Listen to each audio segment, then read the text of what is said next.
This is Heartbeat Heroines, Black women keeping Music City alive. A WSMV4 news special sponsored by Bart Durham Injury Law. A Black woman is unshakable, unstoppable, and unapologetic in her purpose. My name is Sonia Thomas. I am the Executive Director for Nashville Propel. I am a Black woman. A Black woman is phenomenal.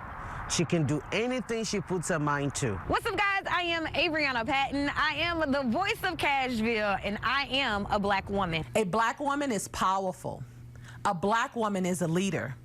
A Black woman is your friend. I am Kendra Loney, the Nashville Fire Department Public Information Officer, and I am a Black woman. I am an innovator, I am a nurturer, and I am a creator.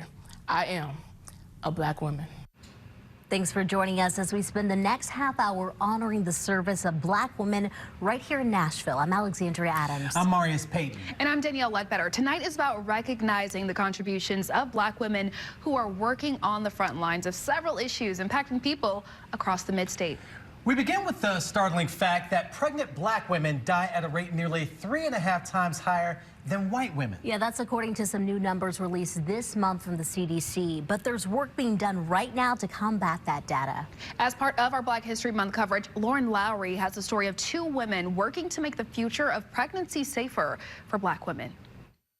From her state office downtown, Memphis Senator London Lamar gets to work.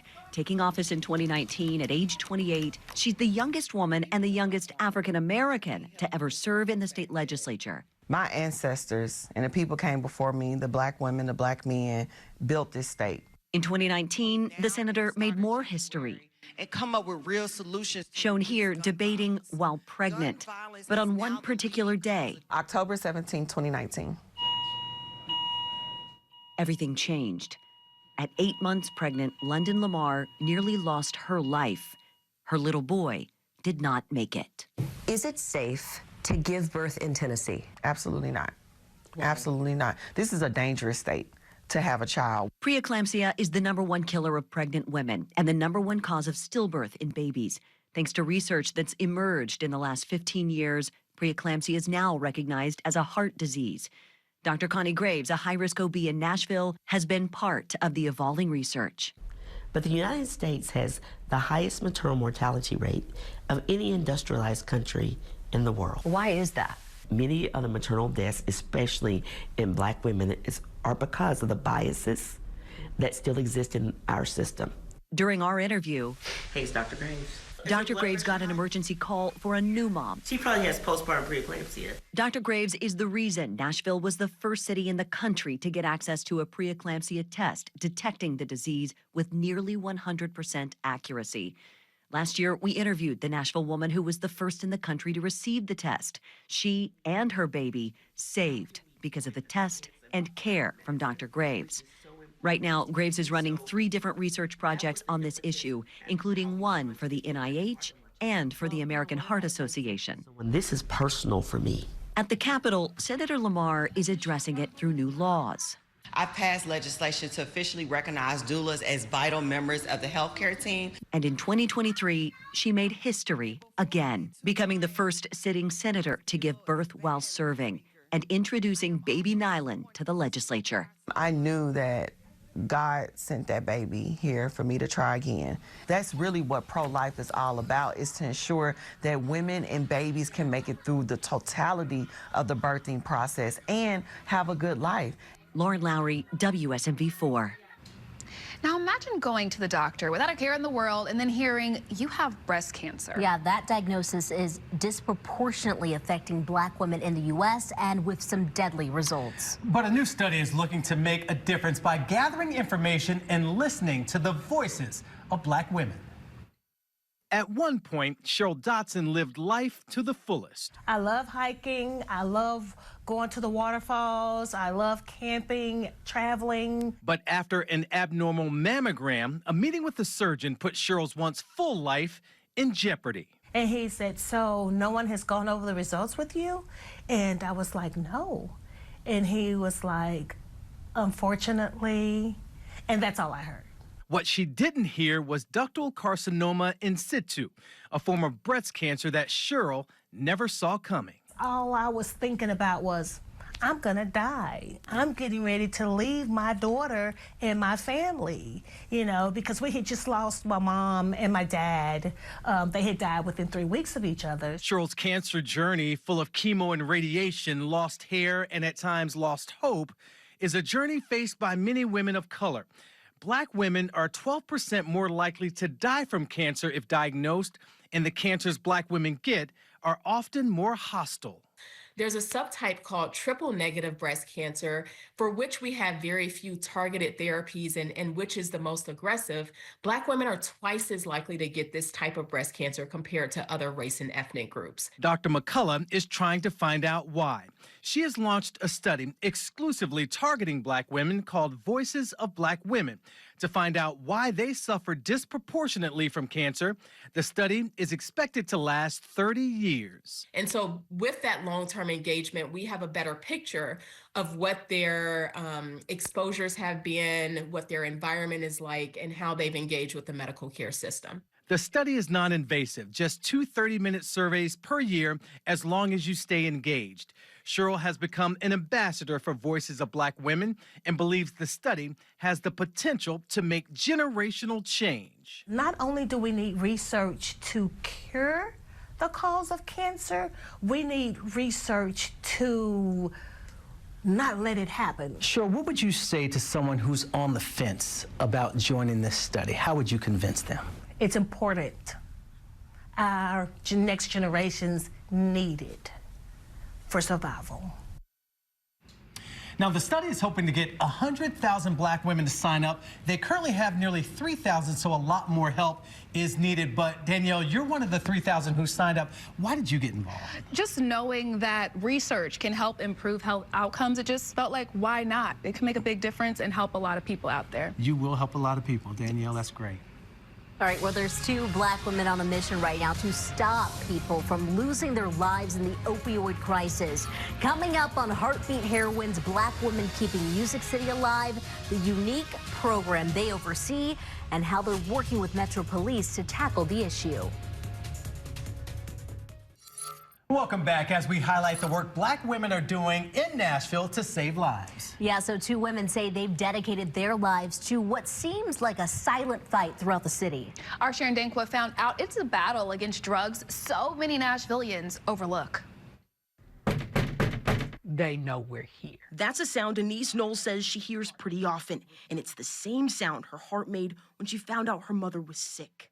For me, my mother was one of the strongest women that I've ever known. A woman she watched slip into a fight Denise says thousands of people each year struggle to win. My mom battled addiction, starting from prescription medication. I have been a caregiver since I was probably about 7 or 8 years old. It's when Denise says she learned how terrifyingly strong addiction really is. If this addiction affects her like that, what would it do to me? She watched drugs take away her hero, so she dedicated her life to helping others fight for theirs.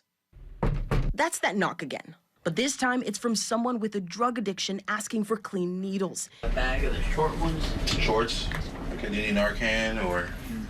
Yeah, actually, in case somebody else needs it. As a part of a needle exchange program, Denise now oversees being the outreach coordinator for Streetworks. Thank you, man. Just bring this back, all right? Exchange them out for you. Yes, sir. Thank you. Have a good day. Streetworks is an organization that saves lives every day. Sharon Hurt is the director and CEO of the nonprofit organization. We are about harm reduction, trying to reduce the harm and not the person. Like Denise, Sharon also had family members who struggled with addiction. So together, they've organized hundreds of community outreach programs to help people with their fight. The people that we serve need someone to know that we care. And they have a bag of syringes, the ointment, and the tourniquet. The Metro Health Department says in 2021, they suspect 725 people died from drug overdoses in Davidson County. And in 2024, 513 more people also died from overdoses. But Metro Police say their work, along with organizations like Streetworks, is making a difference. Drug overdose deaths went down 29% from 2023 to 2024. What does it mean for you to have an impact on so many people in this city? It's just a group of people that are overlooked. But addiction, just like HIV and cancer, it has no face. It has no identity.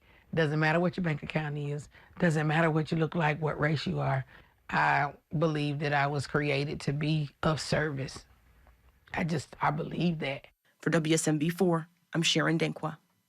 And there is a voice adding to the rich history of Music City, but it's one that took years for folks in Nashville to notice. Coming up, meet a Black woman whose artistry is inspired by Jackie Shane and the barriers she broke as a Black transgender woman in music.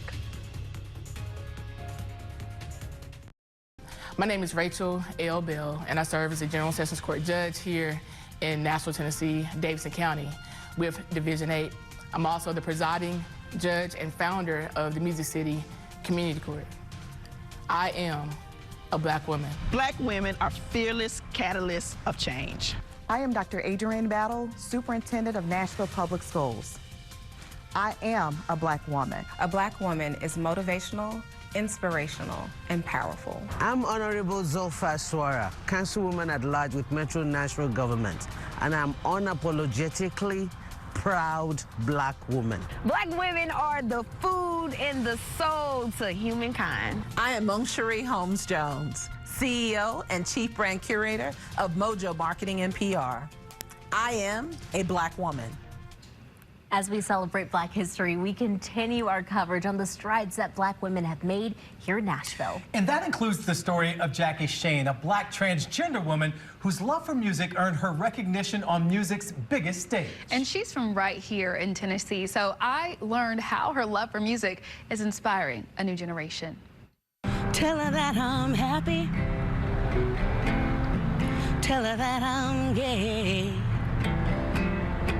Tell her I wouldn't have it any other way. And so to be able to say in that lyric, you know, I wouldn't have it any other way. I don't have any problem being myself. When singer-songwriter Chris Matthews discovered that song, she thought, who is this incredible woman who is a trans woman? And when I place, I hear them whisper. Her name, Jackie Shane, born and raised in Nashville in the 1940s. Through Shane's music, she declared who she was and dared to live her life true to herself. It's just so profoundly powerful. Matthews believes Shane's life shows the Black woman experience is about living authentically. But this heart beating. It's a message Matthews infuses into her own music. I might look good in a dress, but I feel better in a suit. I am also a woman who lives in the South, and I am a woman who presents atypically. Shane ended up living in Canada for years because she said she was able to express herself without fear. She was this big mega star in Canada. In Canada, she was as big as Little Richard was here in the U.S. And today, Shane's legacy is cemented on the corner, just a few blocks away. At the Jefferson Street Sound Museum, its founder, Lorenzo Washington, says he knew Shane. He said the two developed a friendship 2 years before she died. We talked for 2.5 hours, that first phone call, and that was the beginning. He said it was clear she was a star. She was like royalty. She was so proper and strong. In that song, Any Other Way was nominated for Best Historical Album at the Grammys in 2019, more than 50 years after she originally performed it in 1963. It's a song that's still inspiring a new generation of LGBTQIA artists.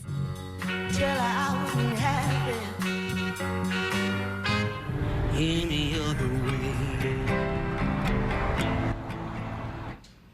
I also talked to Jackie's nieces about their aunt that they did not even know existed until after her death. You can hear their commitment to keeping her memory alive right now on our website, WSMV.com. That is such a powerful story. Thank you so much for sharing that with us.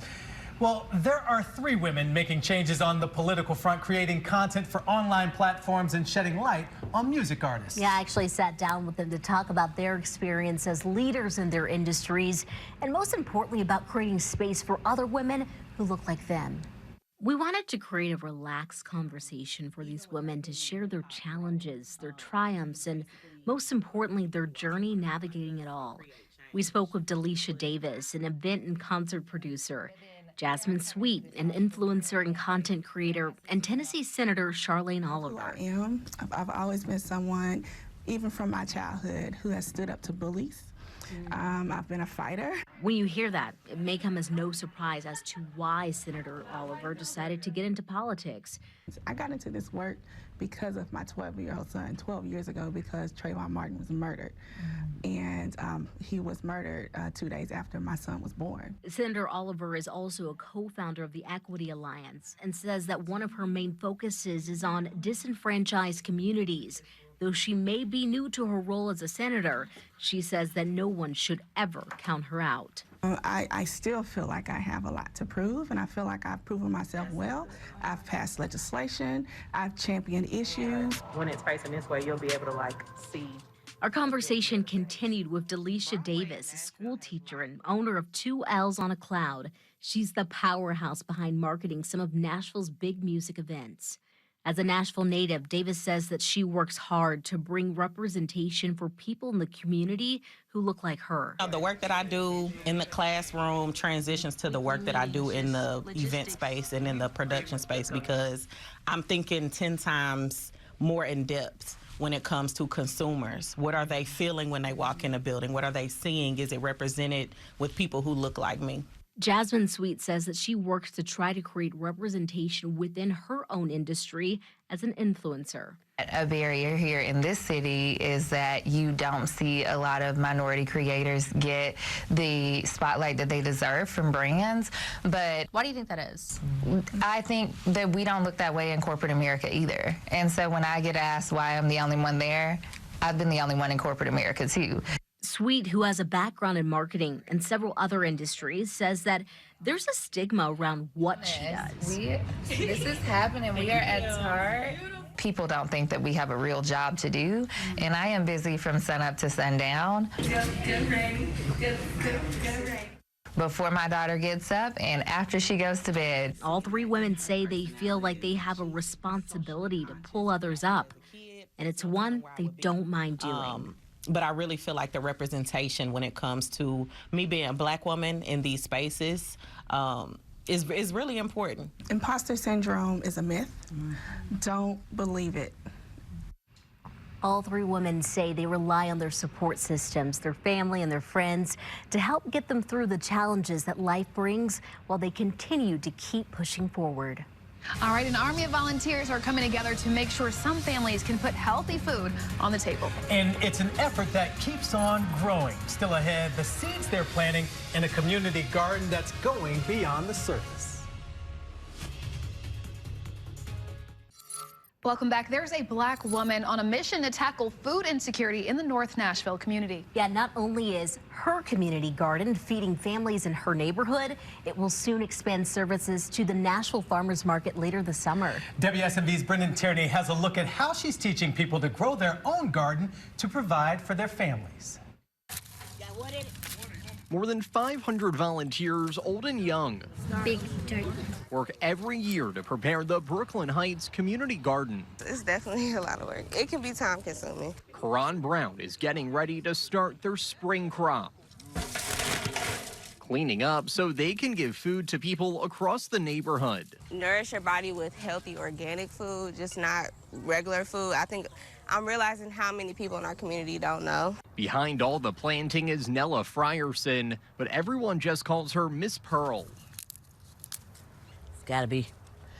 We eat it. She started the garden right outside her front door in 2008 and used her own money to buy 2 other properties across the street. This is the learning garden. Come on in. Miss Pearl had no experience gardening, but knew she wanted to help people. They now grow fruits, veggies, and even flowers in these boxes. The squash and stuff like that. We try to grow that over there, stuff that's viney. She says it's all about getting people to interact as neighbors while learning how to grow their own food. We so used to going somewhere and getting our food, we don't think about it because we've been conditioned since we was little. She never thought the garden would get this big. Always willing to help out. Cameron Williams is one of the many TSU students that work here. Different parts of Nashville, there's different food insecurities. He loves watching the garden grow and providing for the community. We give to the earth and the earth gives back to us. So it's really, really cool to see, and it's a great process overall. Healing through food as Miss Pearl tries to make an impact one family at a time. With me helping them, it helps me. And to be honest, it makes me feel good when I help somebody. Hoping to leave a legacy of new gardens across the area. In North Nashville, Brendan Tierney, WSMV4. Well, that's going to do it for us. You've been watching Heartbeat Heroines, Black Women Keeping Music City Alive. And our coverage doesn't stop here. Right now on WSMV.com, our website, even more stories highlighting the impactful work Black women are doing in the community. Yeah, thank you so much for watching our dedication to their incredible contributions to Nashville. Have a good night.